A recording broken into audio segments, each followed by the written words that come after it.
বিএনপির ভারপ্রাপ্ত চেয়ারম্যান তারেক রহমানের ঘোষিত রাষ্ট্র কাঠামো মেরামতের ৩১ দফা জনগণের কাছে পৌঁছে দিতে সমাবেশ করেছেন নারায়ণগঞ্জ জেলার ভোলাবো ইউনিয়নের ৯ নং ওয়ার্ড বিএনপি ও অঙ্গ সহযোগী সংগঠনের নেতাকর্মীরা।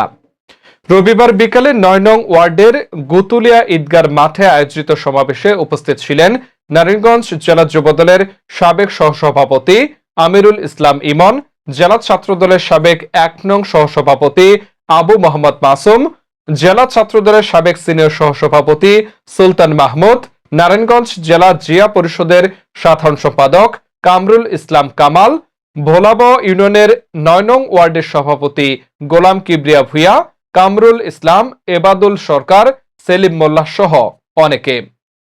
এ সময় বক্তারা বলেন, দেশকে সঠিকভাবে পরিচালনা করতে হলে নির্বাচিত সরকারের বিকল্প নেই।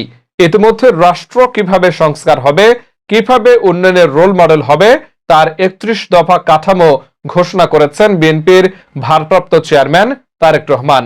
আমরা তা জনগণের মাঝে পৌঁছে দেব, জনগণের আস্থা পেতে কাজ করব, জনগণের নিরাপত্তা ও দেশের সমৃদ্ধি, প্রকৃত গণতন্ত্র আনতে ধানের শীষের বিকল্প নাই। আমাদের প্রিয় নেতা এদেশের স্বাধীনতা ঘোষণা দিয়ে এদেশের মানুষকে তলাবিহীন ঝুড়ি থেকে এদেশের অর্থনীতিকে স্বাবলম্বী করার জন্য ১৯ দফা কর্মসূচি দিয়ে খাল খনন করেছিলেন, কৃষিখাতে বিপ্লব ঘটিয়েছিলেন, শিল্প খাতে বিপ্লব করেছিলেন, এদেশের খেটে খাওয়া মানুষের মুখে হাসি ফুটিয়েছিলেন। তার উত্তরসূরি শহীদ প্রেসিডেন্ট জিয়াউর রহমানের উত্তরসূরি দেশনেত্রী বেগম খালেদা জিয়ার সূর্য সন্তান তারেক রহমান আজকে দিয়েছেন এই দেশের মানুষের স্বার্থ রক্ষা করার জন্য ৩১ দফা। এর প্রথম যে দফাটা আছে সেই প্রথম দফাটা হচ্ছে এদেশের মানুষের স্বাধীনতা সার্বভৌমত্ব রক্ষা করতে হবে। অহংকার দেশনায়ক জনাব তারেক রহমানের জন্য আমরা দোয়া করব।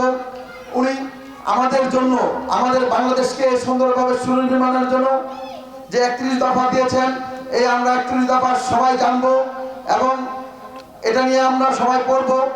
আর আমাদের এলাকার যে সকল মানুষ আছেন, বিএনপি কর্মী নয় শুধু, গণমানুষ যারা আছেন, সর্বস্তরের মানুষের কাছে আমরা ৩১ দফা পৌঁছে দেব।